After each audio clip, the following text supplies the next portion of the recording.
121 kilometres to go as we hear on Radio Tour that Jan Bakelans is now safely back in the chasing group. Luca Menzies looks like he's hit the deck with Bakelans and Stannard just in front of him. So just as we were saying, he got back. Lukemans took his teammate Bakelans back to the race, and then he crashes. Yeah, Jan's not afraid to go downhill fast in the wet, that's for sure. So today, I think he'll get back on the downhill now. But if he's struggling already, then yeah, it's not showing great signs. So the leaders now onto the climb again.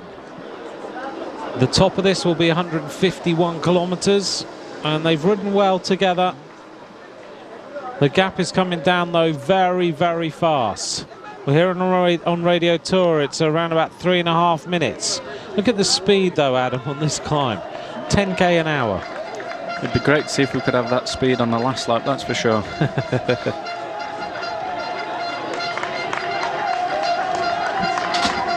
We just heard that the Russian rider Chernetsky has also crashed on that descent. So a few riders just are unable to keep the bike upright on the descent, just sliding off. It is going to be, as you mentioned a while ago, a really tough bike rider who wins today's race. 4 hours of racing covered, 151 kilometres of racing after 4 hours. So the average speed is now 37.5 kilometres an hour.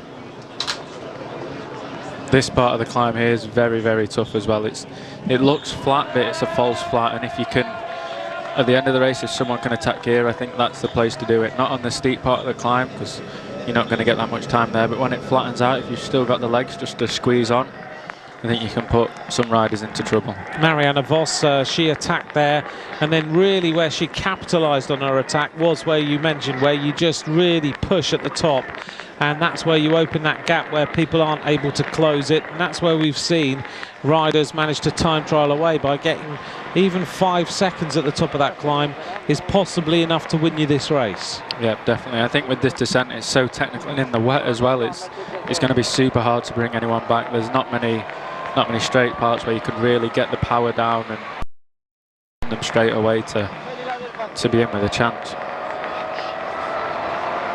The 5 riders then on the roads back into the centre of Florence. Thanks for joining us for the World Road Race Championships.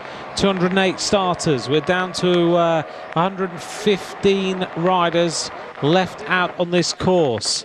It is terrible weather conditions, pouring rain.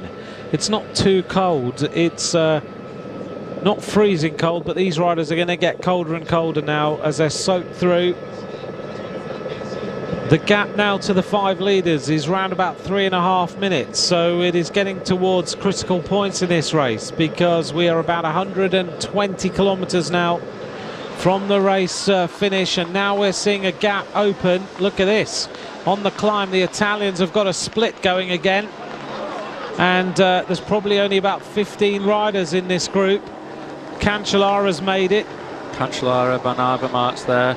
Langeveld's there for Holland. Volkslang's there for Denmark. Finotti just sitting at the back of the group and just trying to stay there. But the damage has been done probably by another crash on the descent. And Italy are just keeping every other country out of this race right now. Just being told as well that Roach is out for Ireland. He's crashed as well, so he's not in there anymore. Yeah, I didn't see Nicholas Roach on any of the listings, and because it is chaos out here, we're not getting all the updates about riders abandoning as we would do normally. Gilbert goes over that little rise, followed by Van Avermaet near the front. Fuglsang is there. Is it Boasson? I'm not sure. There's hardly any riders left. This is incredible. They've still got 7 laps to go, and there's only hardly any riders in the front now.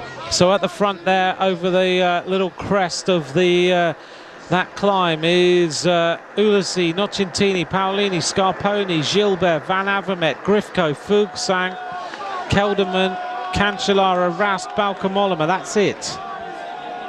The gap 2:52. The next riders are Visconti, Vanotti, Betancourt, Marcus Burkhardt and Contador. The group at 3:09 is Joaquim Rodriguez, Valverde, Michael Shah. So a lot of riders being distanced on that rise. Chris Froome now trying to shut the gap with Quintana on his wheel. And now another gap to the next group, being led by another Belgian rider with Serge Powers there. Yep.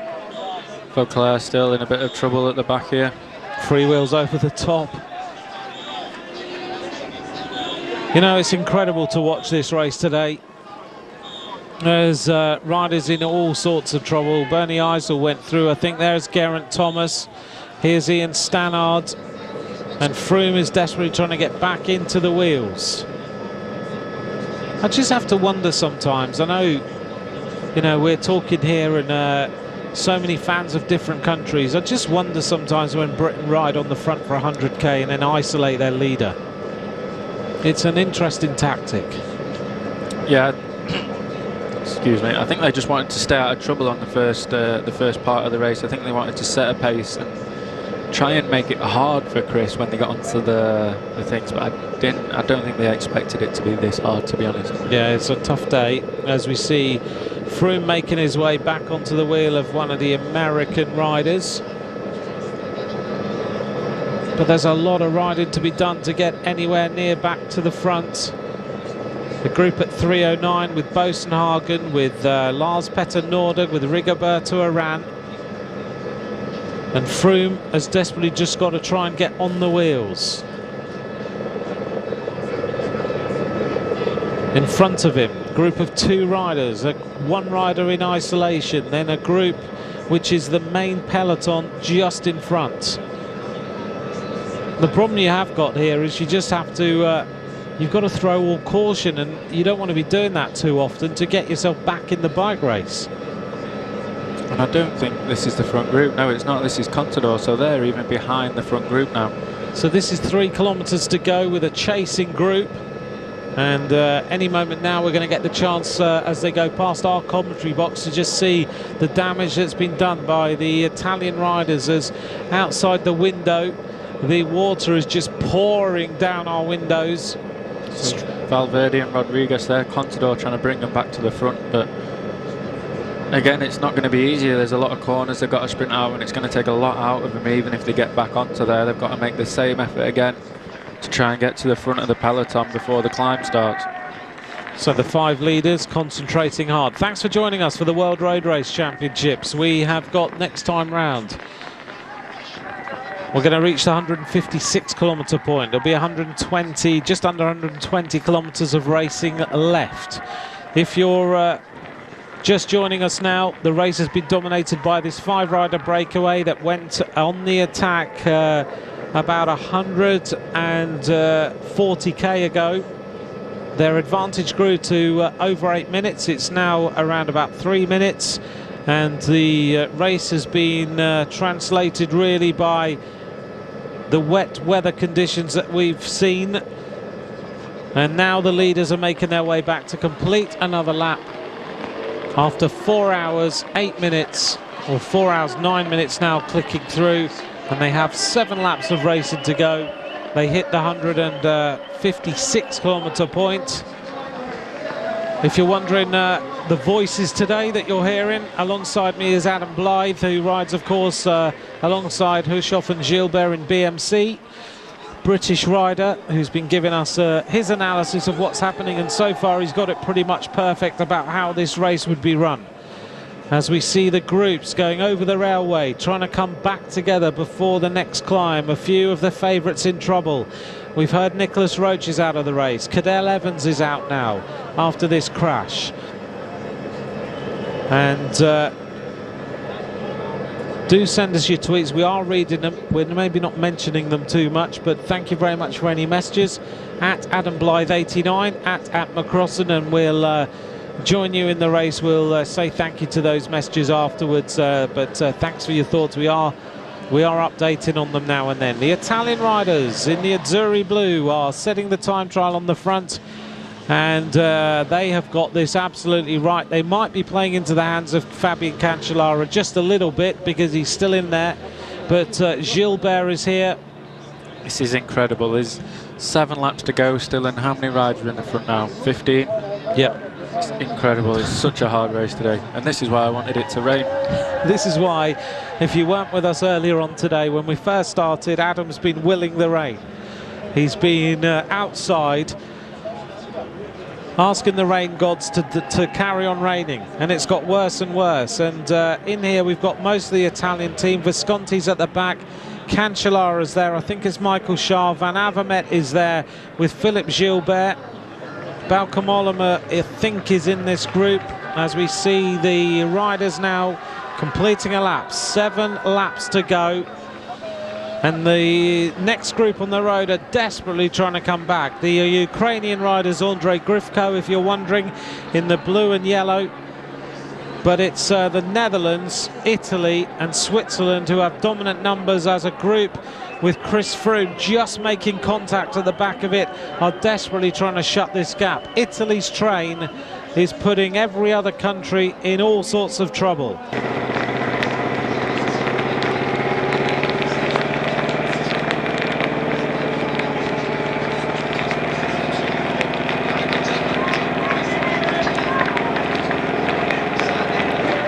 I'm just updating on the retirements in this race so far. Let me just give you an update then of the riders who we know for certain are out of the race. Chris Horner of the United States, the winner of the Vuelta a España.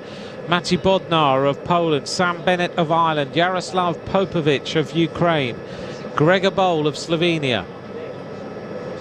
Also riders who are not going to finish: Cardoso of Portugal, Sweetsoff, Bagdonas. I'm also hearing that Taylor Phinney is out of this race. So a lot of riders who are out of this race now. The list of retirements is growing all the time. And we've heard that Phinney is out, Nicholas Roach is out, and we'll try and update shortly on anyone else, but Chris Horner for certain is out of this race, so is Cadel Evans. So on to the climb then, and the next group on the road contains Horner, Volkler at the front. We just mentioned Horner as retiring. And the Italian riders setting the tempo at the front of the race and continue with what has been the tactic all the time. They decided, once they hit the circuit, that the race had to be blown apart, and that's what they've done. They have left no one in any doubt as to their team tactic today, which is get on the front, ride tempo, ride hard on the descents, and make sure you get rid of everybody else. That is exactly what they've managed to do. The weather conditions don't look like they're going to improve in any way whatsoever. It looks like it's just going to get worse and worse as we continue through the afternoon. Problem here for number 96. Danilo Weiss, that is my teammate in BMC. I think he'll be looking for well, you can't take bottles now, so he must be trying to get food, or he has got a problem with his bike, but it doesn't look like he has a mechanical problem. He, of course, will be riding for Fabian Cancellara and making sure he's okay. Cancellara still looks very, very comfortable. He's had no problems whatsoever. He made sure that he changed jackets, kept himself nice and warm, and then when the racing needed to be done, he took the jacket off and continued with the racing at the right time. Just trying to update on where Richie Porte is, and Porte was in a group a long, long way back earlier on in the race, and I haven't seen him for a while.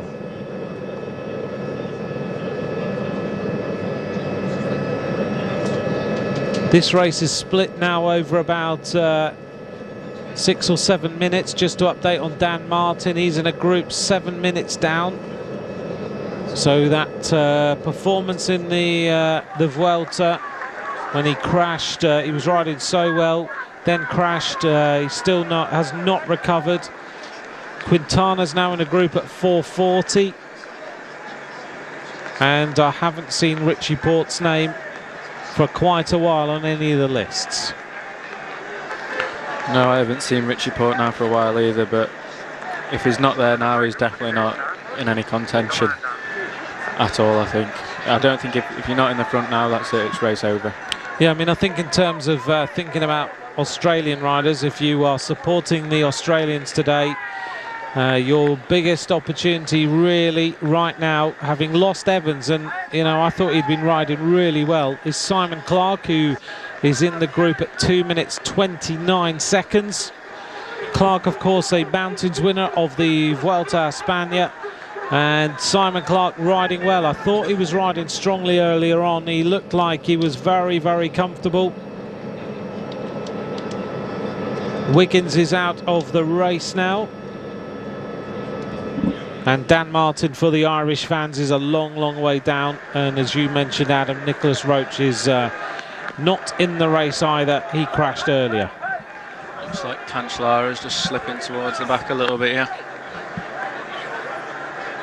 He must be wanting something from the car, because Daniel Luis here must be trying to get him something. He's been asking for the car for a couple of kilometres now, so he must be in need of something, some information. And as I just said that, if you could hear it or not, there was a big rumble of thunder. Yep, I wondered what that was. That was the biggest rumble of thunder we have heard. That wasn't us getting hungry after 4 hours of racing. That was the thunder going off. Wow. This is a pretty incredible World Championship. We're just getting confirmation Richie Porte's retired. Dan Martin has retired. Chris Horner, Taylor Phinney. Cadel Evans is out of the race. And now the mist is coming in across the climbs as well. Clouds just hugging the top of the climb there. Markus Berg out there from Germany, he's doing a good ride. He is riding really well, isn't he? I saw him the other day, he was out riding around the course, and he seemed to me like he was in really good spirits. Yeah, he's doing a good ride, but Marcus is very good at positioning, which I think if you can do on this course, it's going to make a big difference. So Mark is obviously showing that you don't need to be a climber to just stay in the front, you just need to be positioned well. And Barkeland's coming back now, so that's the second group just coming back to them. So Bakeland safely back into the group. A few more riders making contact, including number 74, Peter Stettner of the United States of America. It's great to see him riding so well in this race. Leclerc and Maxime Montfort there as well. Look at that. The screen through the murk of the clouds, which are now just hanging on the top of the climb. It's lovely to see Peter Stettner in this race. I know that his father's been ill after a crash, and to see Peter Stettner here and racing, I'm sure he's motivated by something else today. He just wants to be in this bike race, and let's see him finish today. Let's see what he can do. The leading riders then making their way towards the top of the climb. Now it's going to pick up again the speed, I think, at the front, just to get ready for the descent again. So I think we'll see the pace increase, and the same again as we've done for the past 3 laps now. It's just going to be in pieces again and then come back together, I think. So we've lost, we haven't lost a rider. It looked like Matthias Brandl was starting to hang off the back a little bit. We are getting to the 162 kilometre point of this race. 110 kilometres of racing remaining. Right at the back of the group there is number 12, is one of the Slovenian riders, hanging right on the back, and that is Polanc of Slovenia. The average speed now 37.1 kilometers an hour. One of the Latvian riders still in here, over there on the right-hand side, and about 125 riders now left in this race by the looks of things.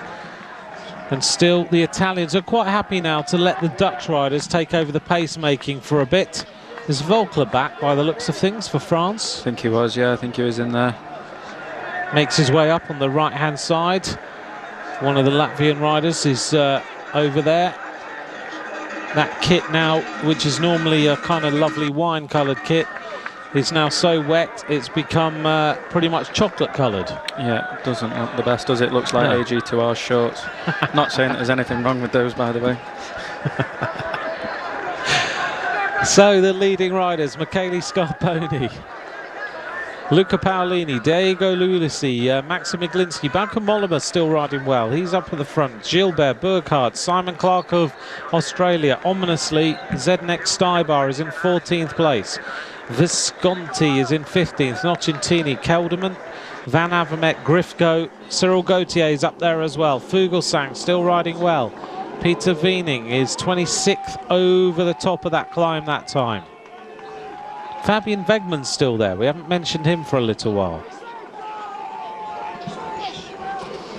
I don't think there's one Australian up here now, which is disappointing.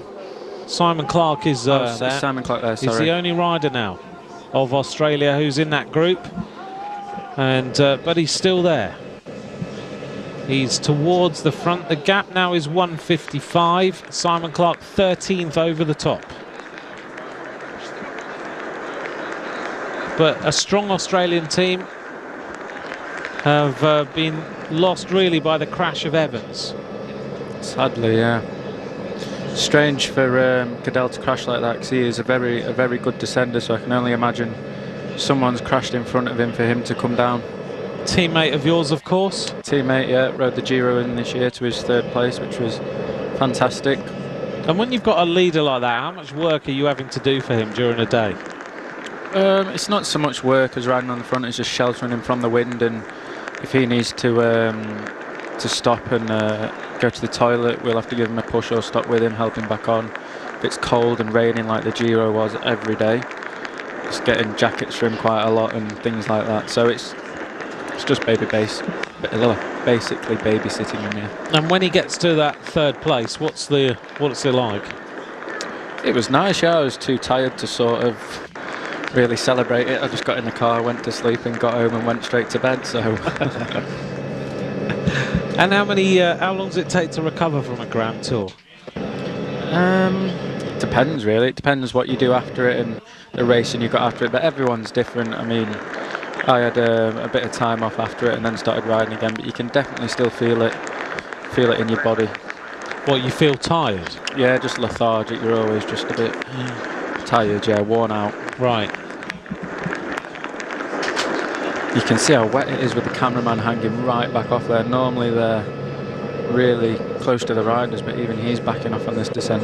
Yeah, I mean, you've got to be really careful on the back of one of these bikes. And even on Radio Tour, we are hearing constant warnings to the vehicles around the riders to please be careful. Yeah. Because riders are coming back to the groups all the time, and there's so much spray here. And importantly, you know, we have Radio Tour in our ears, Adam and I, which tells us what's going on a lot of the time. But one of the other important things of Radio Tour is the safety aspect. They're constantly telling the peloton, the vehicles, what is happening and making sure everyone's safe. So their job is kind of a little bit twofold. And also, you know, you mentioned the camera there, they're hanging back through the corners in case a rider falls on the descent. And they're going through the bends they normally go through really fast, leaving a gap just in case. 3 Italian riders now off the front just after that descent, and that's purely just by the speed they've gone down there. Yeah, I mean, the Italians have really looked at the course here and the weather condition and everything. They know exactly what they've got to do today. They know exactly where they have to be and when they have to be there. So looking at where we're at now, we've got around about 100 kilometres to go. We're getting close to that point in the race right now we've got not many riders left, so if you're in this group, what the next 50 kilometres, what would you be doing to try and win this race? I think eating, we're seeing a lot of guys eating at the moment, which is important. It's a long race, you need to keep eating and drinking, and to remember to do that when it's raining, it's quite difficult. It's the last thing you want to do, and especially on this course, all you're trying to do really is recover as much as you can, which is very difficult. So to remember to eat and drink and trying to recover at the same time, it's easy to forget about. So I think the guys in that group now are just trying to sit back and save as much energy, are just trying to eat, sit back, not go in the wind at all, and just save as much as they can, like Cancellara there, who we saw before, Gilbert, we've not seen him out of the top 15 for the past 3 laps, and Van Avermaet's just there with him, you know. So guys like that, you can see they're efficient. Sagan, after his cyclocross bike changes, we've not sort of seen him out of the top 15 either, really. So no, I mean, it's interesting, isn't it, that it's a critical point in the race. You can win or lose this race now based on what you do in the next 50k, because then we're really into the race then. A lot of riders here wheel spinning on the climb as well. It's wet, they're tired, they're leaning forward more over the bike, and they're getting a lot more wheel spin. So the leading group then, led by the Venezuelan rider who goes over the top of that first little kick, Godoy, and only 3 riders there at the front, so they've dropped a couple. The Italians again onto the climb. They're not far behind now. At the top of this, there'll be 167 kilometres. Looks like the Tunisian rider, Chito, has had enough. It's time for him to say goodbye to the breakaway. And actually, it's not going to be long until they see the race. Godoy, Barta and Hudzarski are the riders at the front who are setting the tempo. But back here, the Italians continue with the driving. Degenkolb. Nibali is definitely in there now. He's starting to show up. But I still haven't seen Pizzato for a little while. We'll try and pick him up on screen. Just those of you who are New Zealand fans, George Bennett's still in here. Alex Howes of the United States is in here as well. So is Amador, the first Costa Rican winner of a stage of the Giro d'Italia. As we look here at the Colombian car coming up, and that is Carlos Alberto Betancourt, who is safely in the group. We're hearing on Radio Tour the advantage around about 2 minutes as the race continues at the front now, and there's only 2 leaders, so they've lost the rest of the breakaway group. And it is now the 2 Netap Enduro riders who ride for different countries, Hudzarski and Barta, who are setting the tempo up this climb. Well, it can't be long now until this race starts to come back together. Incredible that still so many fans are by the side of the road, cheering on these riders and giving a great atmosphere as these riders make their way to complete 178 kilometres of racing. The average speed 36.92 kilometres an hour, one of the slowest races we've seen, which is not surprising. It's so wet, you can't go down this descent really, really quickly. Over the top of the climb then, and it is 12 seconds the advantage to Matthias Brandl, 13 seconds, sorry, Godoy at 18 seconds. And then we have the big group of riders continuing their way up this climb. Surprised that Betancourt is still there? Ooh, sorry, he had his back end out again then. We're seeing riders sliding an awful lot more now. The rain's still pouring down. I think there'll be oil from the cars, from the team cars as well, obviously.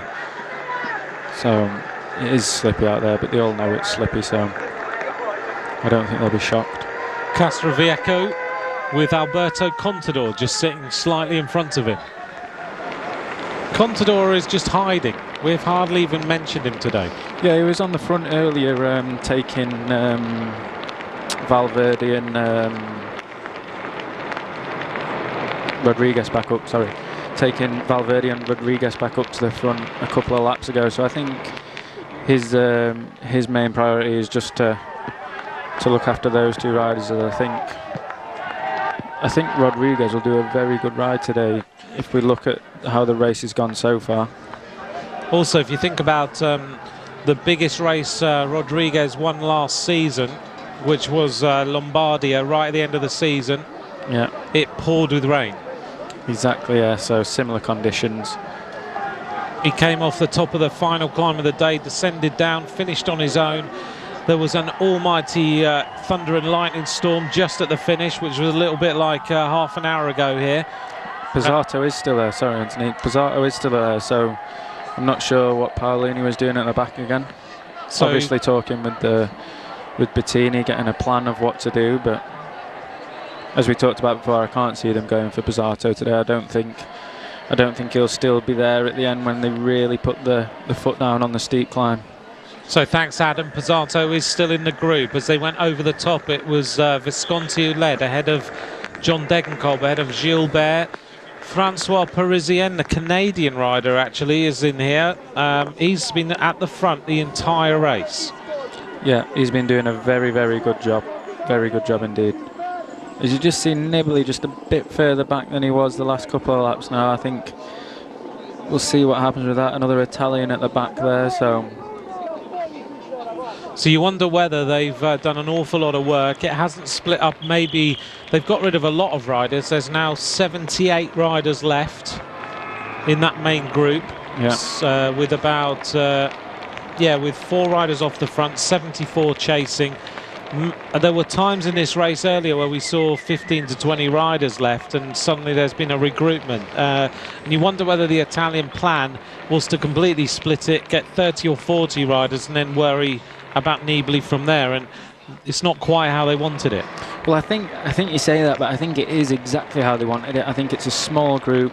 The riders that have come back on out of the previous laps, we saw 30 guys or so at the front, and now there's how many did you say? 70? 74 riders in that chasing group. Yeah, so I think now it's a case of just controlling the riders at the front. I think half of that bunch there we see is just completely knackered. I mean, they've been on and off the back, so they don't have to worry about that. I think they're just, the remaining riders that came back are just trying to look after the teammates. So on the front then, on the descent, and it's still the Italian riders towards the front. You can see here on the camera following these riders down this descent that how treacherous it is. Just to let you know, at the finish line, it's still grey, it's still raining, it hasn't stopped for many hours now. We're approaching 3 o'clock in the afternoon as we get towards the completion of what is 5 hours of racing. 4 hours, 55 minutes and 22 seconds have just ticked by on the gantry at the finish line just outside the commentary box that we're in. And as we watch these riders descend, the Italians, yep, you're right, there's only 3 or 4 of them at the front now, whereas previously they were surrounded with the blue of Italy. Gilbert constantly near the front though, riding a very, very clever race, staying out of trouble. He's had nothing to be concerned about yet. Degenkolb sitting on the wheel of Gilbert. And Valverde trying to push on the front a bit now, so that's interesting. Spain trying to put Italy a bit on the back foot, which is good to see. I mean, they've been riding hard, so I think it would be good if someone could maybe try and launch an attack and really try and put Italy under a bit of pressure. Valverde's just stopped at the side of the road there. Might have stopped for a nature break maybe.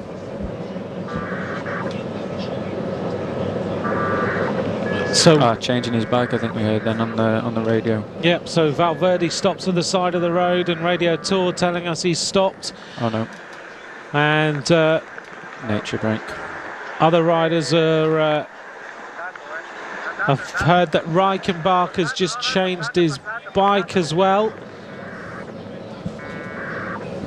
So on the front of the race then, still the Italians who looked round, they were quite surprised by Valverde making a move and then stopping, but it is still 3 Italians, Gilbert, Degenkolb, also near the front. Here is the 2 leaders, we haven't seen them for a little while. Hudzarski and Barta onto this steeper section of this climb. And last time, all sorts of wheel spin going on as they tried to get some sort of traction. And it is John Degenkolb who leads there ahead of Gilbert. And the thunder around here is pretty incredible. Yeah, it is. I thought there was. The Hoover Dam's power plant uses smart grid technology to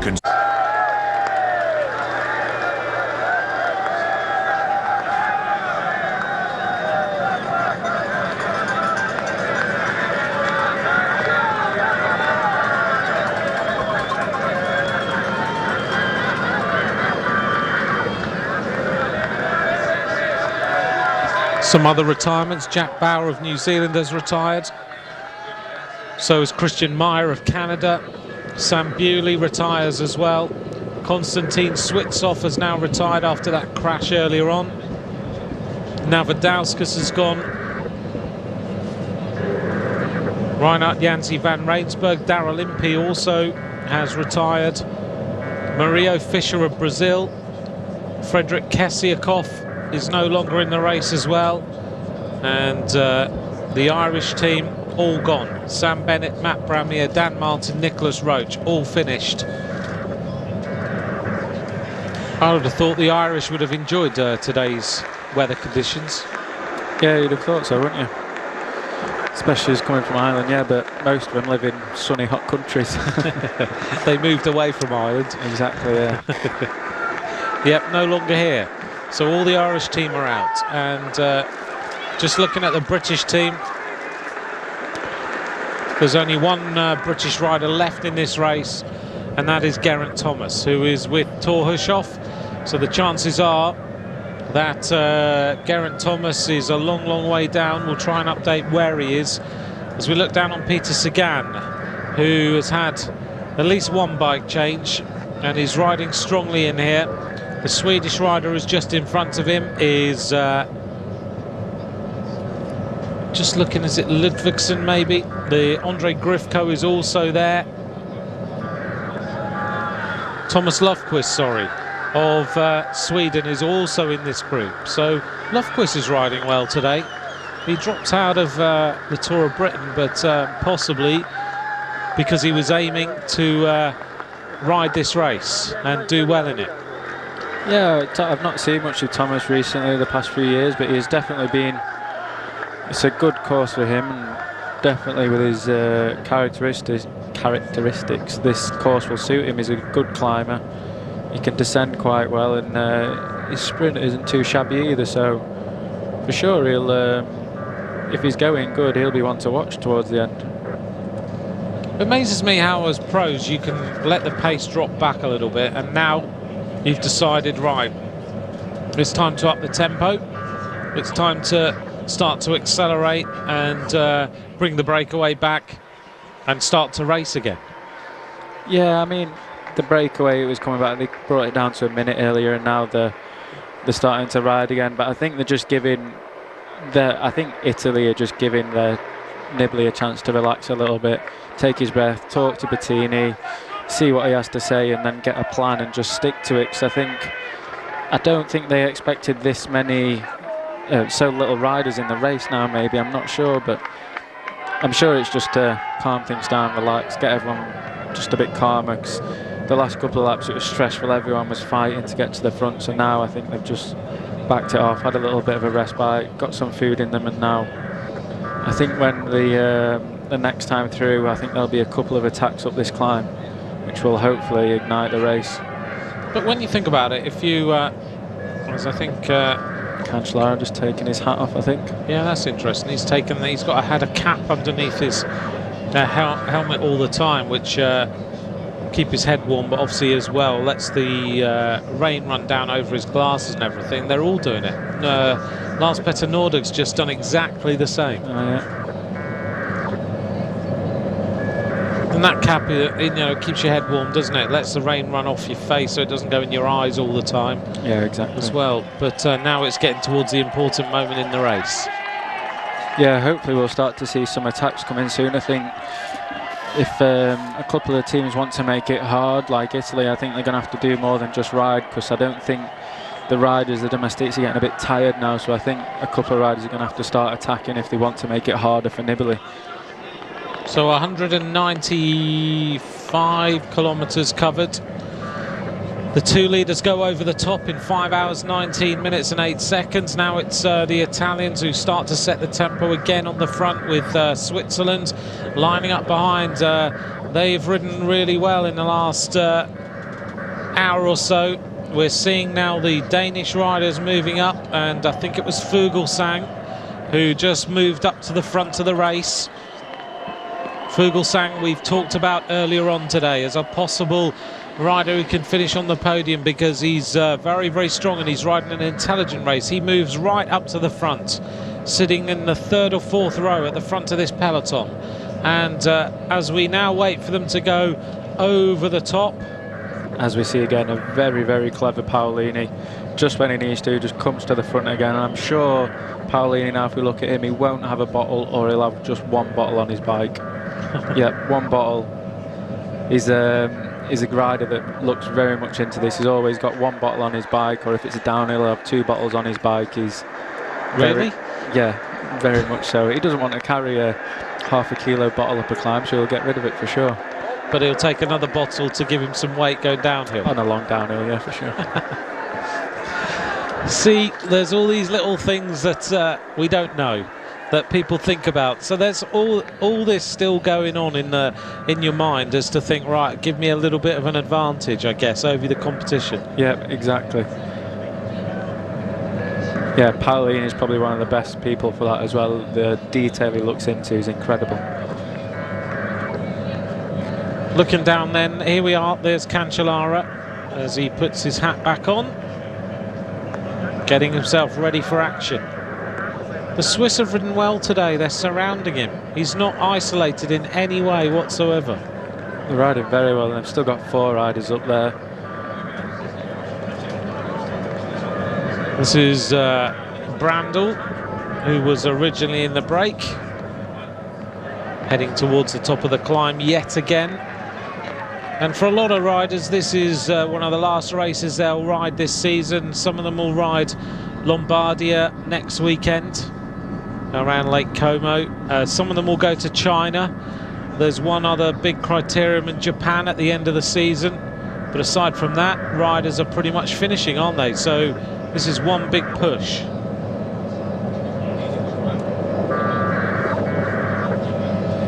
Three favourites there, Cancellara, Gilbert and Sagan, all riding next to each other. Mathias Brandl is 3 minutes and 5 seconds down. As he heads over the top of this climb, he's had a great race. Well done to Mathias Brandl. He's been on the attack, but just 6 seconds behind him now. The group led by Luca Paolini, Michele Scarponi, Berghardt, Shah, Visconti. The Australian Simon Clark also still up there. Greg Van Avermaet 10th. Degenkolb is there. Rui Costa is near the front. Philipp Gilbert, Fuglsang, Volkler, all the big names now. Bauke Mollema 21st. Serge Pauwels is also there, riding well for Belgium, looking after Philipp Gilbert. Alejandro Valverde now 25th over the top as they make their way onto the descent. And the group now numbers around about 73 riders. Maybe a little bit less than that. Maybe about 67, 68 riders. The back of the group is now Anthony Roux of France. Also in that group, Moinard, Machado, Tom Jelter-Slagter, Peter Stettner, Bosenhagen, Van Summeren, Betancourt is also. So is there is Michael Golash of Poland. And I'm just looking to see whether we get any indication of where Geraint Thomas and Hushoff are, but we haven't seen them go across the top of the climb yet. I think if they were both going to get back on, this lap would have been the lap to do it, and if they're not on now, I don't think they'll be coming back, to be honest. Andre Amador is the Costa Rican rider who makes up the 76 riders who have crested the top of that climb. Chris Anker Sorensen has just been quite quiet in there for Denmark. He has looked after. He's still got his leg warmers on. Is he the rider with the leg warmers on? Yeah, still got his leg warmers on.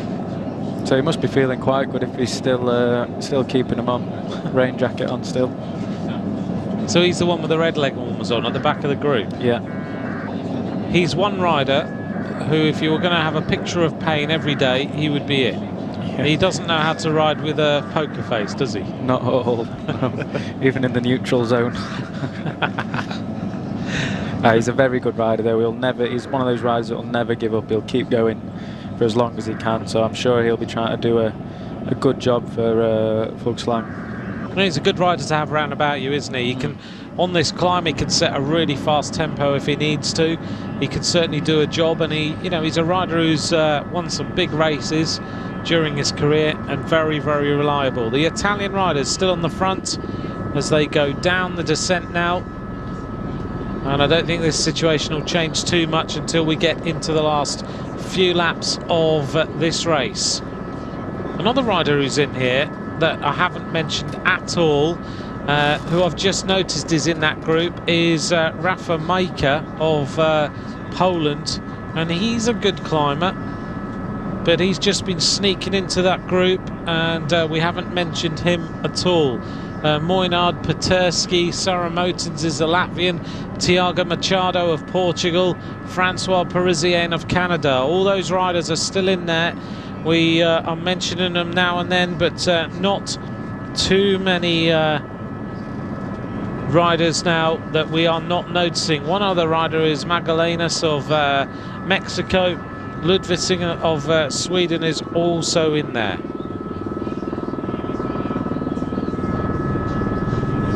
So looking down on this group as they descend down towards the finish. Sorry, we just lost a little bit of picture there.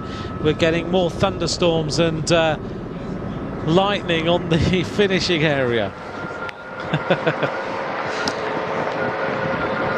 And again we get the massive thunderstorms on the finish line. Pretty incredible. This is a fantastic race. This has got to be, after San Remo, one of the hardest races of this year, I think. It has to be, doesn't it? And considering San Remo was like 300 kilometres, this is 270 odds. But with a lot more climbing in it. Yep. It's very difficult today, I think. We're just getting some information that Geraint Thomas is now retired. We'll get confirmation of that, but if that is the case, then it means that all the Great Britain team have now retired from this race. That's a good ride for Geraint. I've been training him the last couple of weeks before this, and yeah, he was trying to cram all his training in to get fit enough for it, and obviously he's done a good job. And it's no mean feat what he's done. He's still been riding for 5.5 hours, so he was just a domestique in this race, so to keep going like that's not a bad job for him. No, he's done the right thing, 5.5 hours, but the chances of Chris Froome disappeared a long, long time ago.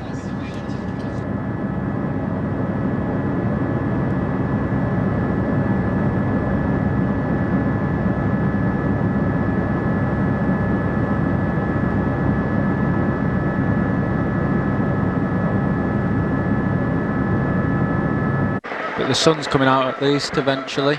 Is it? Yeah, there's a bit Where's of blue that sky then? over there. There's been thunderstorms and lightning, and the floor shook again during the Brian Cookson interview. 55 seconds then as the riders go up the climb, and they're just really desperately trying to keep some traction on those wheels. So slidey out there, and here is the chase, and it is the Austrian Priedler with Wilco Kelderman as they make their way across to these two leaders who've had no company for a long, long time. The two riders from NetApp Endura who have been setting the pace. But now we are seeing the move of Cyril Gauthier, and lots more starting to happen behind them. This is on the left, Cyril Gauthier. And now it's Visconti who's looking around and thinking, do I really want to go with this move? Gauthier and Visconti. It'd be interesting now to chase. I'm sure Belgium are going to have to really push on now to bring this back, as maybe not as quickly as possible, but they don't want to hang around too much in the Swiss. The Swiss have still got 2 guys there at the front. The Belgians went to the front, didn't they? But then suddenly everything kicked off, and now they're nowhere near the front. They'd all sitting back in the group. Yeah, it was a strange thing to do. I mean, I saw Gilbert there tell one of his riders to move up and get to the front and set a tempo, but it didn't last for very long. So there's still a long way to go in the race. There's still 3 laps to go when they come through, so it's still a very long way. Yep, 217 kilometres have been covered so far, and still, as Adam says, a long way to go to the finish. The key points in this race are still to happen, so we'll see whether these riders can come back, or whether they can start to prize a group off the front. Maybe riders will come up to them. And Cyril Gauthier just tapping out the rhythm on the front. Visconti looks like he's not going to do any bit of work at all. He's not prepared to work with the Frenchman. The gap is now 42 seconds as they go up the climb, and there's a few riders really starting to suffer at the back of this group now, not enjoying this climb at all. Whilst at the back, at the front, the Swiss and the Italians and the Belgians are just riding a nice tempo. Riders are all over the place at the back. 42 seconds at the top of the climb. Over on the right-hand side then, let's pick some riders out. Lars Petter Nordag, still the Swiss, looking after Fabian Cancellara. Over on the left-hand side, Peter Stettner in the middle for the United States of America. Gilbert still looking keen. Does he look a little bit better now? I think he looks a bit better, yeah. With the distance, I think everyone might be getting a bit tired, and as we talked about before, Phil's is good with this distance. He comes very strong in it, so he's probably just riding him. Sounds ridiculous riding yourself into a race at 200 after 217 kilometres, but he probably is doing just that. Is he the sort of rider who is you're out for 4 hours and he decides to go on and do another loop, and it hurts a lot? It's just that rider that just keeps going. He's unbelievable. And really, we haven't seen many riders drop from this group for quite a while. You know, we're not seeing any real massive thinning down of this peloton. But over the next 3 laps, I'm pretty sure we will. That's, 48 kilometres left? Yeah, for sure. It's still a long way to go. I mean, around this circuit as well, it's a very hard circuit, but we've not really seen any big attacks from any big riders yet, so there's not been any urgency in the group there, so that's probably why there's still the riders in there, because I'm sure there's only, I don't know, 10 riders maybe capable of putting in a really good lasting attack in that group, and none of those riders have attacked. See the sunshine now, you're right, is shining, and as you come through that right-hander, you're on really wet roads, very shiny, and then suddenly you're into a blaze of sunshine. Yeah, I don't think that would be too much of a problem. I think the legs would be screaming at them more than their eyes. I was talking to Chris Boardman yesterday, and he said he was never scared on a descent because he had his eyes shut most of the time. So Visconti is sprinting his way up this little rise, and he's putting Cyril Gauthier in a little bit of trouble. I think the other races that we've seen over the weekend so far is that they've all come out of that bottom corner just before that little climb with a lot of speed, but now with this rain there's no speed there, so straight out of the bottom of the corner they have to sprint up that climb, which can bring a whole nother place to attack for the riders on that climb now. So people like Gilbert who might attack and then maybe not get somewhere, or Sagan, he might love to just a real short 10-second sprint up that thing, might be just enough at the end of the race to try and distance some people.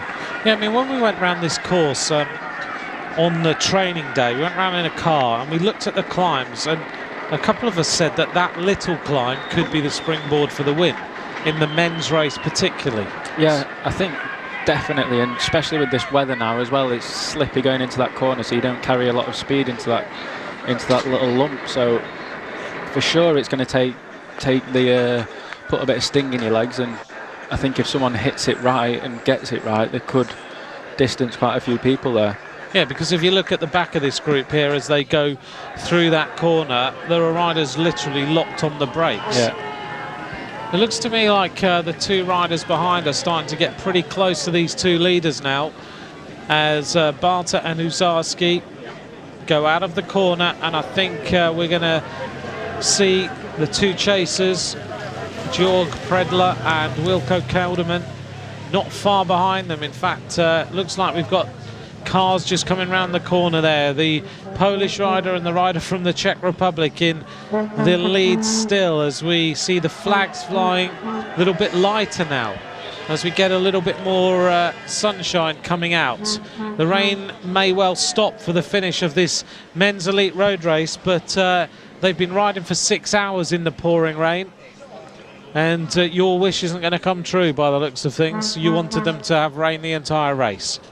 Yeah, but I think the rain has done its job now. It's made the race interesting. They've split it up on the descent, which it will have done a lot more damage than if it was dry. So it will be nice now to see the rain stop and the riders have a nice clean finish towards the end. So the Austrian rider, 23 years of age, rides for Argos Shimano, just flicks across and lets Kelderman go through, whilst behind we have Cyril Gauthier and Visconti trying to close the gap up on those two riders in front of them. So we could have 6 leaders soon if they can all close up on the climb.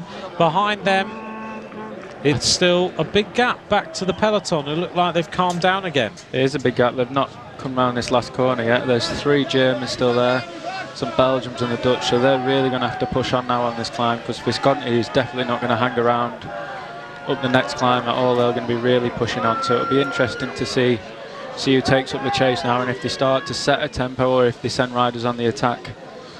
Well, George Preidler is a rider who has won in his career the Giro della Toscana in this area.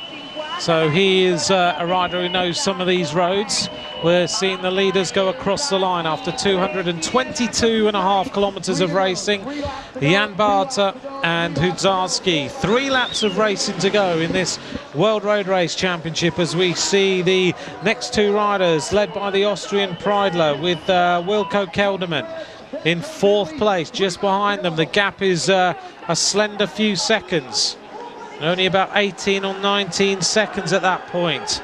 17 seconds across the line. Cyril Gauthier stamping on the pedals. Visconti looks around to see what the damage is. The answer is they are 29 seconds down, but they are a long, long way ahead of this peloton right now and starting to build a little bit of a gap.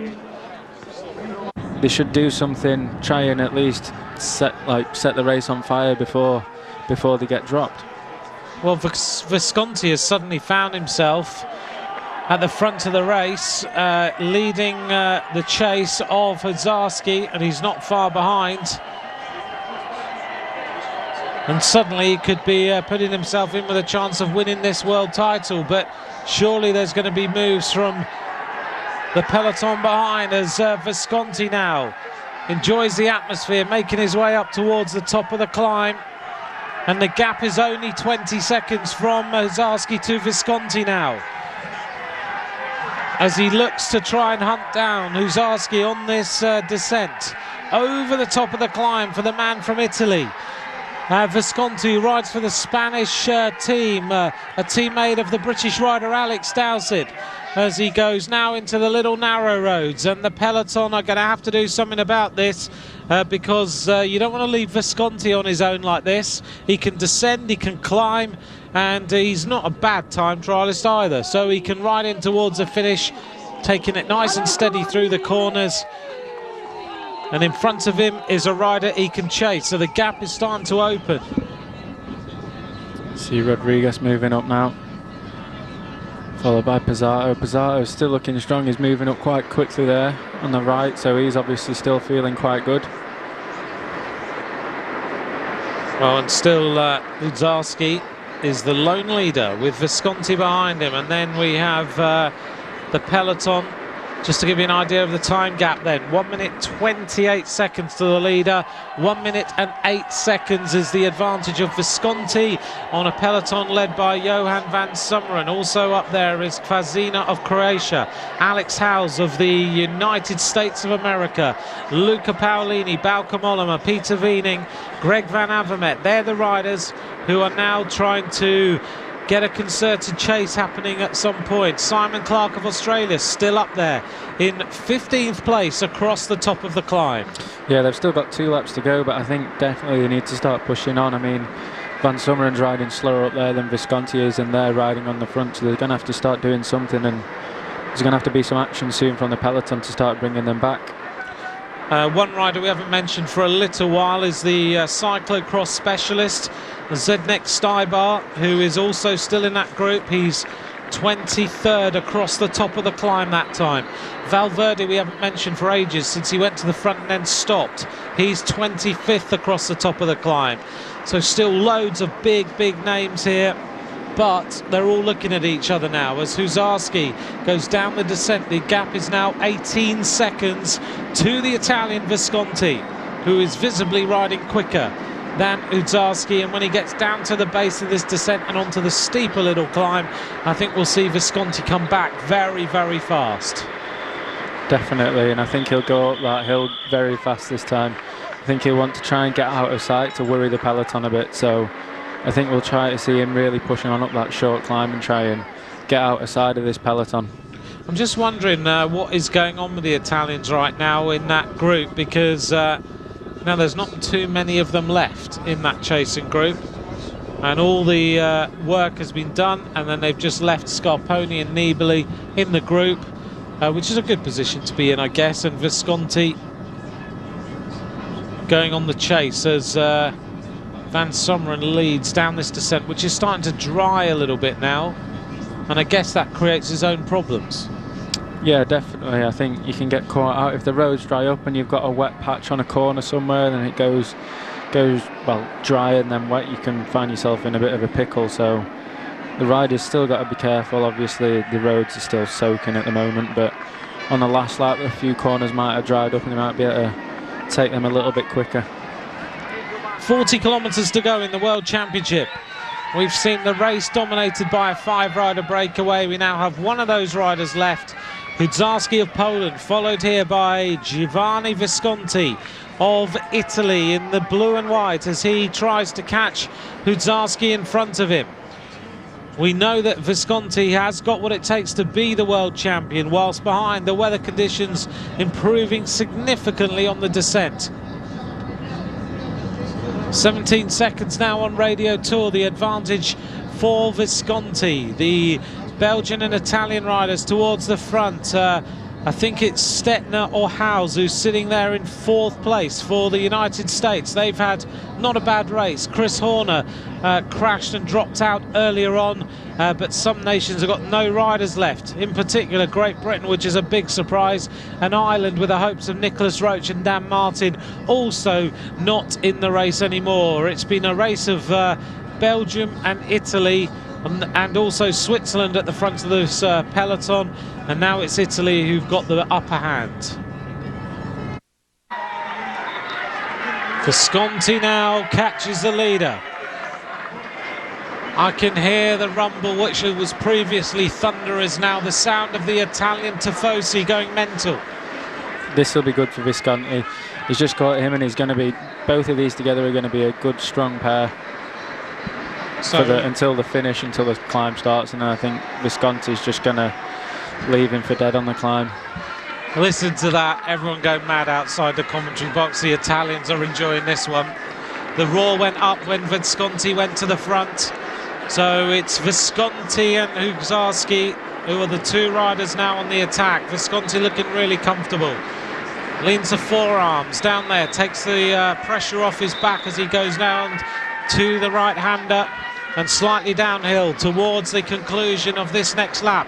Visconti gives the legs a little bit of a shake as they go downhill. Two leaders now in this World Championship. Next time round, not too far to go. 3 kilometres on this lap, And Visconti's going to lead through this left-hander with Huzarski on his wheel. The question is, when are Gilbert and Cancellara and all the other riders going to make their move? We've still not spoke about Moreno and Rodriguez. They're still both in the pack. We've not seen them. They're very small riders, but they're still ones to watch, especially on the steep part of the last climb there. They'll be both ready to go, and they're sitting back at the moment and just waiting.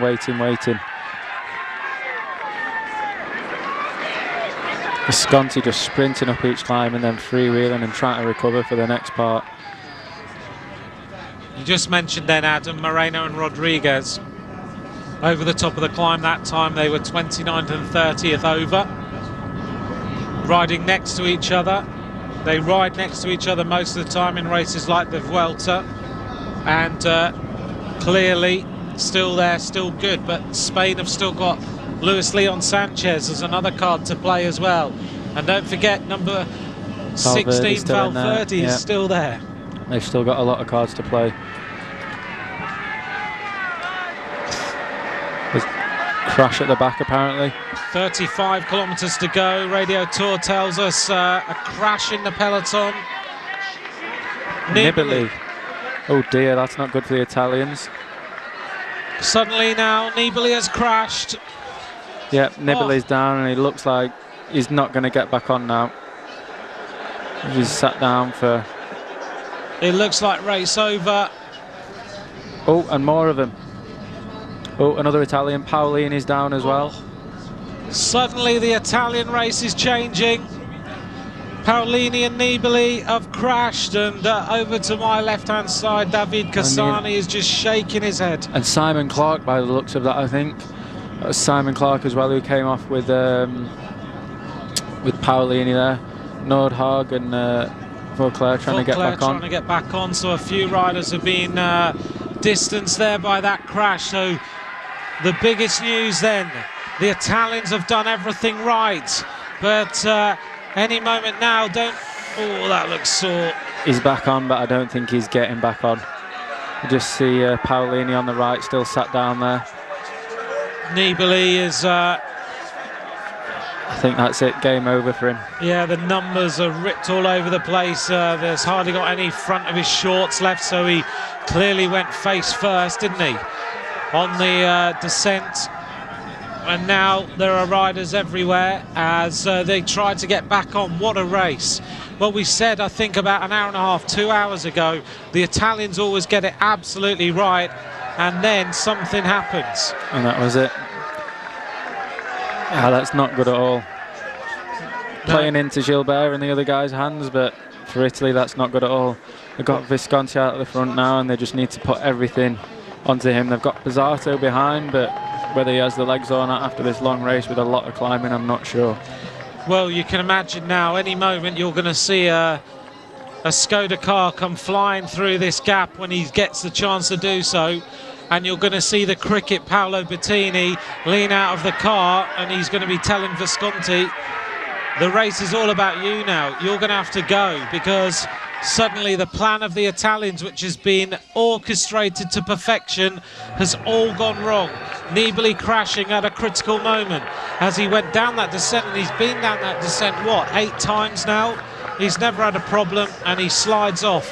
We'll just check if Simon Clark is still there. Paolini's not there anymore, and I think back to 2 hours ago, Adam, you were saying there will come a point in this race when Paolini will be needed, and now he crashes as well. Yeah, it's not looking good. Not looking good at all.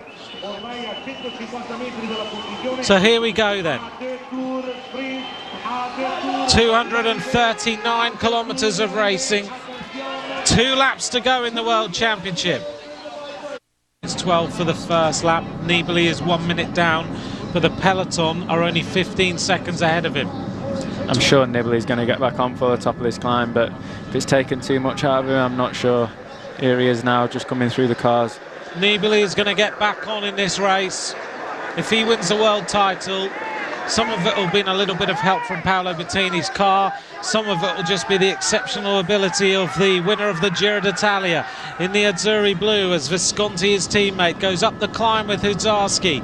So the lap times, 28.12 the first lap, 28.31 then 24, then 26, so close, very consistent. Then we saw 3 laps where we saw nearly a 28 minute, nearly 29 minutes, nearly 30. Now the race has really speeded up, back to 28 minutes and 41 seconds. So the average speed starting to ratchet up a little bit more. Definitely. Now if you look at the peloton, it's really starting to get strung out now. You've got a lot of riders, and as we said before at the start of the race, the riders are really going to be wanting to be at the front for the top of this climb. So, and his brakes catching and his gears are not working, so he's just getting back on at the moment.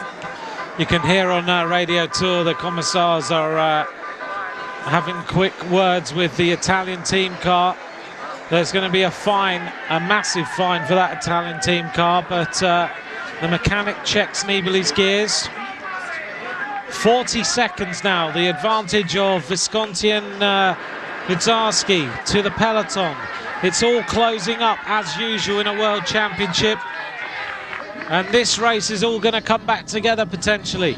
The Spanish coming together at the front as well now. I think they're going to try and do something. Nibali's right at the front, straight to the front, straight in the position on Cancellara wheel. He's riding on adrenaline at the moment, I think. Nibali takes his arm warmers off, he throws them. He's got his right number ripped off, he's got hardly any lycra on the front of his shorts. He went head first, and he's got himself back to the front of this race. Vincenzo Nibali, the winner of the Vuelta a España, the winner of the Giro d'Italia.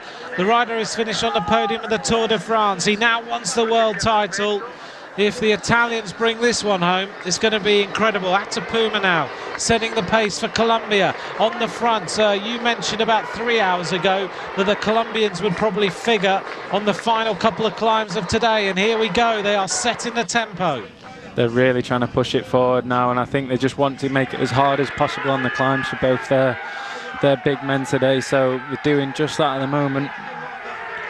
So as we make our way up the climb again, thanks very much to all of you for joining us for our entire coverage of the World Championships. This is the final couple of laps as the sun comes out finally on the backs of these riders. Alongside me in the commentary box, Adam Blythe of BMC, a teammate of Thor Hushoff, a teammate of Philippe Gilbert, and many of the other riders who are in this group right now, who's been giving us the analysis on what's been going on and pretty much nailed it all the way through. 12 seconds now, the advantage. A couple of riders getting dropped there from Belgium. You had Jan Bakelands and Fabian Wegman from Germany just getting distance a little bit. So the pace is definitely on right now in the peloton. The Colombian riders pushing hard to bring these two back, and it's down to 9 seconds now, so I think they're just going to go straight past him. And it wouldn't surprise me if we see an attack from someone, from another Colombian maybe, just as they catch them. The catch is about to be made. I think I'm hearing on Radio Tour that Bakelands is getting dropped. I'm not so sure about that, but Wegman certainly is. This is Attapuma on the front for Colombia, setting the tempo, because still in here is Visconti and Widzarski. Visconti goes to the front. On the wheel is Rui Costa. Behind him is Philippe Gilbert. Valverde on the wheel of Gilbert. Over on the right-hand side, I think, is Peter Wiening. So it's looking like the favourites are making their way up towards the front. It is Sagan sitting really comfortably. Rui Costa, Gilbert. Following him is Valverde. Following him is Lars Petter Nordag wearing 172. Over on the left-hand side now for the Netherlands is number 48 moving up, Bauke Mollema, looking strong as he moves up on the left-hand side to try and take up some position. Over 7 hours of racing, and it's coming down to about 40 riders in this group. Here we go. Scarponi's really wanting to push on now. Sagan didn't want to follow him. He came straight off the wheel. Fuglsang straight onto his wheel now. What a job done by Chris Anker Sorensen. Fuglsang can't ask for much more than this as Scarponi now stamps on the pedals and tries to Fuglsang can't react, that's it. He's going clear. Fuglsang couldn't react to that Scarponi, so... Scarponi now on the attack, and it's Carlos Alberto Betancourt who's trying now to close the gap. Rui Costa's there. Now the immediate reaction comes. Oh, and here's Rodriguez. Rodriguez is going now. Rodriguez goes on the right-hand side for Spain as they try and shut the gap on Scarponi. Carlos Alberto Betancourt is unable to go with the acceleration, so it is the Skyrider, is it Henao, I think, who's now trying to shut the gap on Rodriguez. Purito reaches the wheel of Scarponi now. 3 riders making a move. Joaquim Rodriguez looks around, he sees Scarponi. Sergio Henao, the Colombian, is right on the wheel as they now set the tempo at the front. Rodriguez looking super good on the top of the handlebars, just churning over that big gear. And now Nibali's reacted with Nordhaug just behind. But Nibali's trying to get across to Rodriguez now. Well, let's see if they can make it. So out of sight in the Valverde trees. just behind. Let's see the front of the race. There we are, Rodriguez, who's just riding a bit of a tempo now. Scarponi on the wheel. Rodriguez is playing with them at the moment. He just looks around. Nibali is there. Here comes Valverde on the right-hand side of the screen. He makes the wheel as well. So it's Scarponi, Nibali. Also up there is Rui Costa. He could be a big, big danger man today. Where is Gilbert? Cancellara not there. Valverde makes the wheel, and now sprinting up to the wheel comes Lars Petter Northug of Norway. It's about 8 riders going clear now on this climb. Bosenhagen trying to ride his way back to the front group of riders. The Italian Pizzato is at the front of that as well. So here we are. This is the group of riders. It is Nibali, Scarponi, Rui Costa of Portugal, Rodriguez of Spain, Rigoberto Urán, I think it is, in the wheels as well. So is Sergio Henao. Here goes Nibali now. He attacks at the front. Nibali is now giving it full gas as he goes on the attack, and Rodriguez immediately counters the move of Nibali. They're really pushing on now. They don't want Gilbert and Sagan and Cancellara to get back on him. He's trying to squeeze on as much as he can. This is the most important moment of the World Championships. There are riders all over the slopes of this climb. It is Vincenzo Nibali. The shark attack has happened, and Rodriguez now is on the wheel. Rui Costa trying to shut the gap on these 2 riders. Rodriguez wearing the normally unlucky number 13. Today he's riding great. Nibali in front of him, if you weren't with us earlier, has already had a crash. Rui Costa rides back. Here goes Rigoberto Urán. Valverde now on the back of the group, giving Spain dominant numbers in the leading group. Valverde makes the junction. And now Rodriguez really pushing on, just really trying to whittle this little group down. He doesn't want Valverde, by the look of it, to get on, but he's really pushing on. Here he goes. There's 2 of them at the top of this climb now. Oh, Rodriguez, the winner of Lombardia, the man who is the nearly man of the Grand Tours, as they go across the top of the climb. I think it's smoke rather than mist. Someone set the burger van on fire on the right-hand side of the road. They've got a good 4 or 5 seconds now, and I think that's just enough before on the downhill to hold it on the downhill, unless, well, they've got Nibali there, so no one's going to catch him. It's just if Rodriguez can hold on to Nibali on the downhill, if he takes a lot of risks. Look at that now, the number of fans at the top of the climb.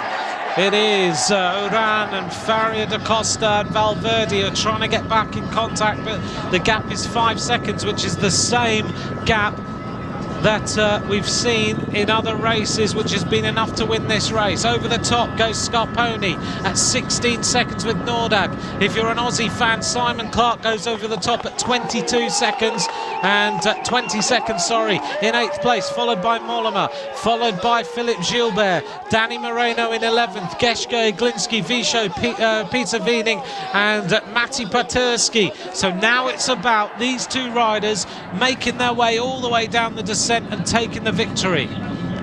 It's going to be all down to this next climb. I think if someone can make a hard, solid attack on this next climb and get a little gap, it'll be hard to bring them back, especially after 7 hours of racing now. They're really, really tired.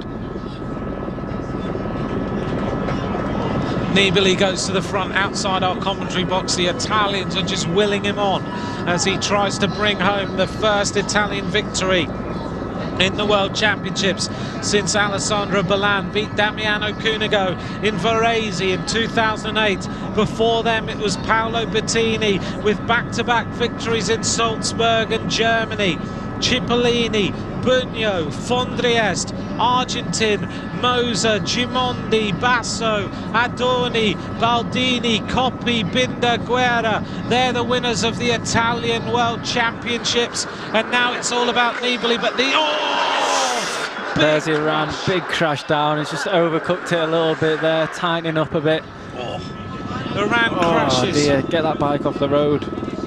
Rigoberto Urán crashes spectacularly just as he caught the leaders. Rigoberto Urán, who has finished in the silver medal. Here's the crash. Just overcooked it a bit and had nowhere to go. Luckily, most of that impact was on the grass, which could have been a lot worse if you hit the curb harder. Rigoberto Urán's race is over. 4 riders now in the lead as they go flying down the descent. Adam, you said you have to take risks to win a world title, but you don't want to overcook it. It looks like Rodriguez is pushing on in front of Nibali now, which is interesting. I didn't expect that to happen at all. Rodriguez is descending like a stone now. He's the shortest rider in the group, but somehow Rodriguez is finding a little bit more acceleration. Maybe the fact that Nibali's had that crash is making him a little bit more cautious. Just not the confidence out of him yet. Valverde's in a great position here. All he has to do is sit back and let the two chase. Nibali looks around, he says to Valverde, do some work, and the answer is no. Rui Costa shakes his head. He's going to be quite happy to just sit there and see if it comes back. So Rodriguez turns right, he goes flying downhill. Purito is going for gold. He wants the World Championship bands. He's such an exciting bike rider. Now he's going to turn left. He's going to get onto the terrain that he's faster than any other rider in the world pretty much. Rodriguez is going to go onto this climb, and if he can give himself 5 or 6 seconds at the top, then the World Championship is going to go to Spain.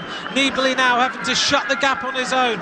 Further up the road, here goes Joaquim Rodriguez, the winner last year of Lombardia in the terrible weather conditions. We said earlier on today that he won in the thunderstorms and the rain. Somehow he was the only rider who was able to attack and go over the final climb of the day, down the descent, and take the victory.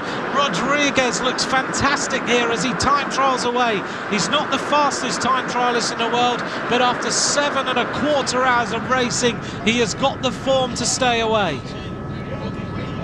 And he's staying away indeed. The other guys aren't making any ground on him at the moment, so it's looking good for him. He can just get over this last climb. Nibali looks like he's had the confidence knocked out of him from that last crash, so I don't think they're going to catch him on the descent either. So if he can get over this last climb, it looks like he's in a good position. And those guys are playing around. That's not good. They just need to commit to riding. Everyone's tired. You need to commit and just carry on going. Rui Costa just sitting at the back. I don't know what he's doing that for, because they're only going to get caught by the peloton behind. So bit of a daft move there from him, but Rui Costa should really be riding now, the Portuguese rider. That's a big gap now. He's got a good 7 or 8 seconds, maybe 10. Joaquim Rodriguez, the diminutive figure from the Katusha team, who is such a fiery rider on the climbs. 10 seconds now the advantage as Rui Costa gives Nibali a turn, and that's all he gives him. He's not able to do any work, or he's refusing to do so. Normally you would never ever expect Nibali to get dropped on a descent, and today he's got drops on a critical descent. The moment where he was on the wheel of Joaquim Rodriguez, and we're seeing riders trying to come back, but Nibali's having to do it all on his own, and Valverde's doing nothing. We could be seeing a gold and silver medal go to Spain. At the moment, it looks like at the moment, Rui Costa's very strange what he's doing there. He just comes to the front for a couple of metres, commits, and then goes back to the back. He's either wanting to bring this back or he's planning to attack now on this climb, so we'll see what's going to happen. But Rodriguez, he's got 2.5 minutes of a hard climb, and then 2.5 minutes of a hard climb, and then he's downhill all the way to the finish then. So if he can get over this with a good 10-second lead, I think he'll hang on. Well, that's been the pattern of the racing so far, that if you can get over the top with even 5 seconds, you can win the race. And the fact is that Rui Costa hasn't got the legs. That's what the problem is. He just can't go with the acceleration.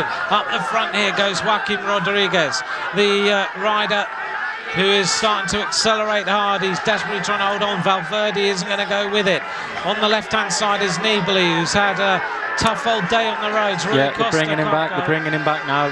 Nibali's getting right onto him. I know he's not on until he gets right on that wheel on this climb, but he is bringing him back slowly. So can they shut the gap? Can Nibali go flying down the other side of this this little hill and take the gold medal? Rodriguez somehow, he's now starting to accelerate. He really suffered up that bit of the climb, which is a big surprise. That's it now. This is the hardest part of the climb. If he can stay away a little bit on top of it, he'll be fine. But this is the hardest part of the climb. If he can get over this and accelerate just around this corner. Gritted teeth for Rodriguez. And over the top goes Nibali. And in my ears, all I can hear is Italian Tifosi going totally mad. Nibali now needs to just sprint and get onto the wheel of Rodriguez. And the minute he does it, the answer will be Valverde hits him with the old 1-2. 4 seconds at the top, the same amount of time pretty much that Marianne Vos had yesterday. Yeah, definitely. But I think Nibali's going better than the chasers in yesterday's women race, so we'll see what happens. But Rodriguez looks like looks like Nibali's holding him at the moment, so it's going to be interesting. This is going to be a stunning run into the finish of this World Championship. These riders have been on the road for 7 hours and 20 minutes, and suddenly they're going to close it. Nibali is almost on the wheel of Rodriguez, and is Rui Costa going to take the victory? Because he's right on the wheel and he has not done any work. The last time we saw a Spanish winner of the World Championship was Oscar Freire in 2004. Is Valverde going to take it? Is going to be the closing of the gap and they've now. Closed it down. We'll see if Valverde now is a strong sprinter. He might want to wait till the sprint, but Valverde really should be sat on the back and just letting Costa and Nibali do the work. If Valverde attacks now, he's got Costa straight on his wheel, which he doesn't want. Rui Costa, well, he either was bluffing or he's just played the absolutely perfect run into the finish of this race.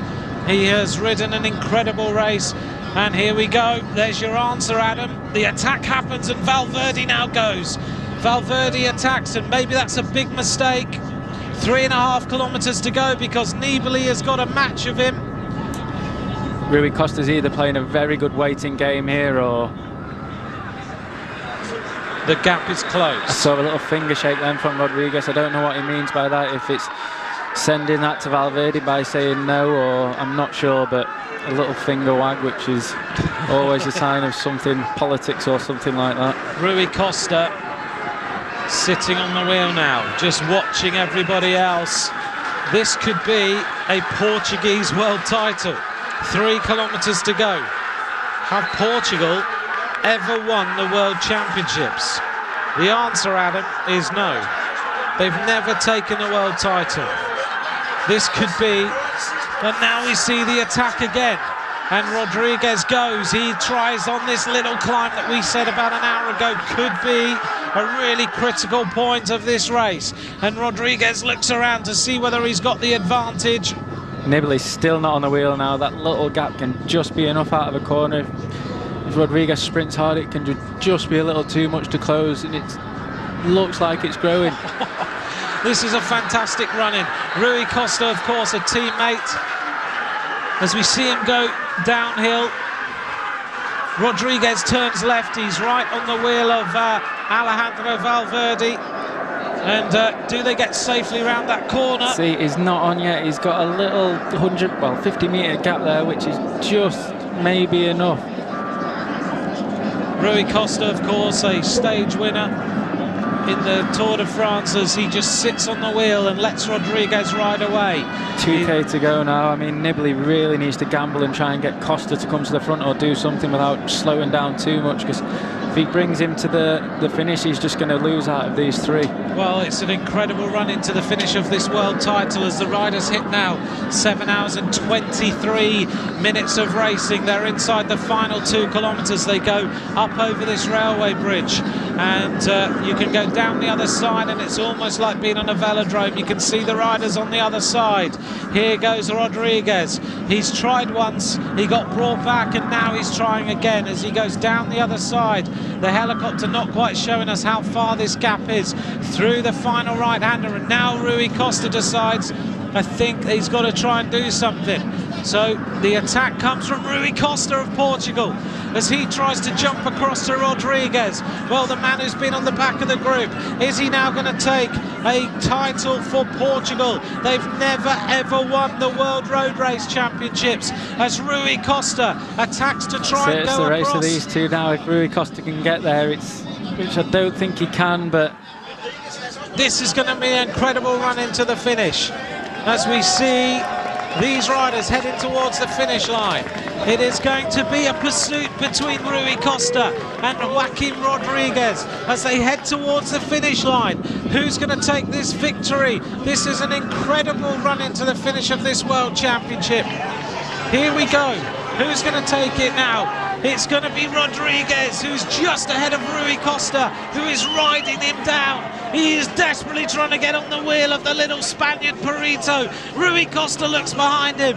The advantage is just a few meters from Rodriguez. Can Rodriguez hold on? Rui Costa finds another gear. He needs to just go straight past him, a little bit of rest and a quick counter-attack. He's now on the wheel. Rodriguez looks around. He looks at Rui Costa, and now it's about, right, what's it all going to be? Rodriguez is talking to him. We're in the finishing straight, and Rodriguez is talking to him. I can't believe it.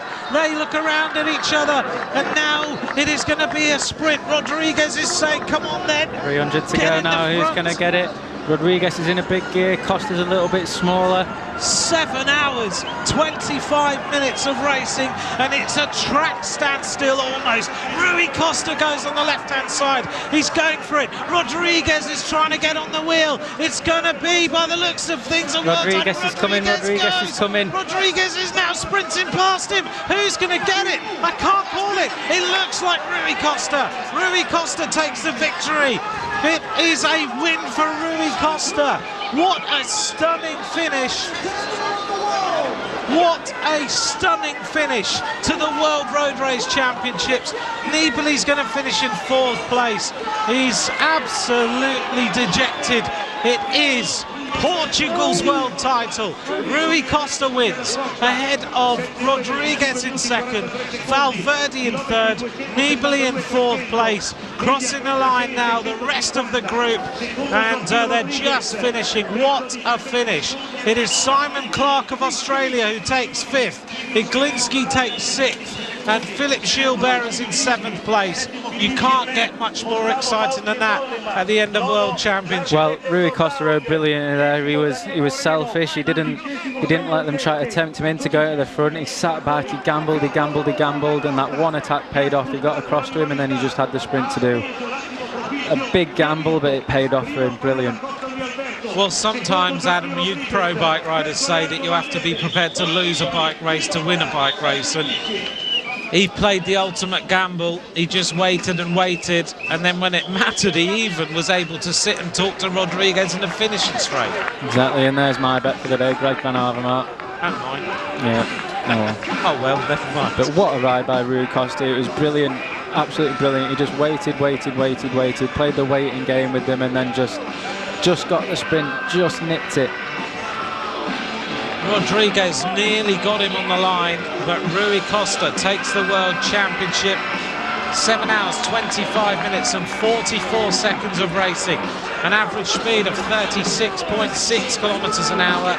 They were 16 seconds ahead of Valverde and Nibali at the finish. Simon Clarke of Australia leads in the group at 34 seconds to take 5th ahead of Iglinski and Gilbert. A great performance from the Australian Simon Clarke today. He looked good all day, just beaten with the accelerations of climbers like Rodriguez at the finish. What a great day, and we never mentioned Rui Costa once, not until the last lap. Well, we always say, don't we, in the World Championships, that generally it's a rider you don't mention who's the rider who'll take the win. And he's a pretty emotional bike rider right now. Yeah, crying like a baby. Well, it's totally life-changing, isn't it? Definitely, 100% sure. I mean, if I was in his situation now, I'd be crying my eyes out. I can't imagine the feeling that he's got. Shaking his head, these riders have battled their way through weather conditions that have been atrocious. We have seen wind, rain, thunderstorms, lightning. The only thing we haven't had is snow. Yeah, Sagan and Gilbert, they're just sitting in that great place, but they didn't have the legs up the second to last climb. There's been a few little changes in the classification. Simon Clark is 7th, drops down. They've just amended a couple of the bits of the results. It's Sagan who's in 6th and Grifko in 5th as they went across the line. Cancellara didn't even figure. We didn't see an attack from Cancellara.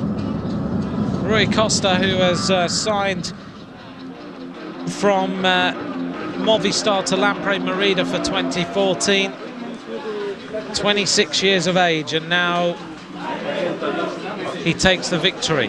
The biggest win of his career. He's won Tour de France stages, but the world title is a massive win. The biggest of your career, no matter what you win, I think. Yep, you now add your name onto a list which goes back to 1927 when Alfredo Binda won the World Championship in the Nuremberg Ring in Germany. Right, we're going to turn our attention then to the podium presentation of today's 2013 World Road Race Championship.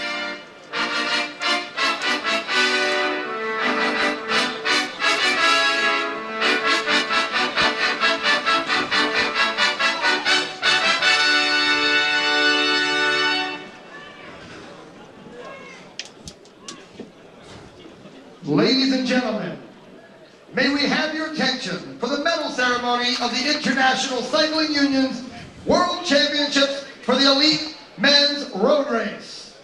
So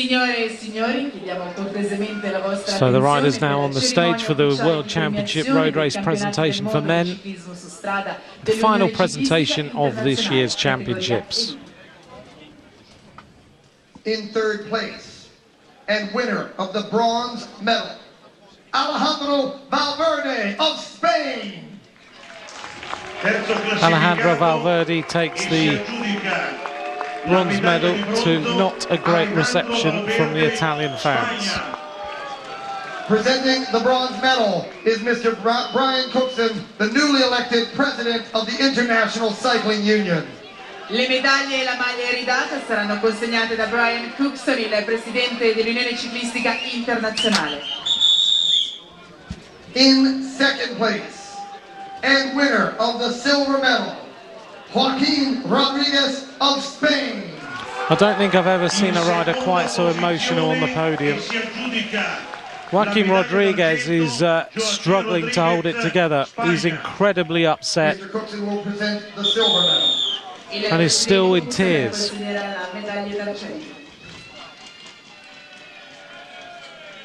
In 1st place, He's still crying on the winner of podium. the gold medal, You have to feel and for that the man. rainbow jersey as the new world champion, Rui Alberto Ariel da Costa of Portugal. Rui Costa is the world champion. Joaquin Rodriguez alongside him is crying his eyes out. And I don't think Rodriguez and Valverde are best of friends right now either. Mr. Cookson presents the rainbow jersey and Doesn't look like the it, does gold it? medal. No. Which is a shame. You never want that to happen in your team, to have 2 riders like that Will be presented not by getting on with each Graziano other. Del Rio, Minister of Sport and Regional Affairs. I don't think I've ever seen a bike rider quite so upset on the podium. He's absolutely gutted. Yeah, he is. Joaquin Rodriguez, I think when this national anthem comes on, he's going to cry his eyes out.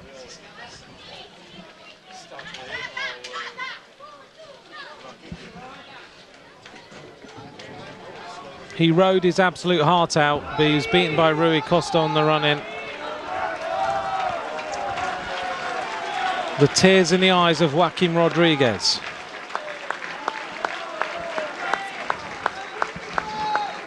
Ladies and gentlemen, So now may we have your attention we have the for the national anthem of Portugal.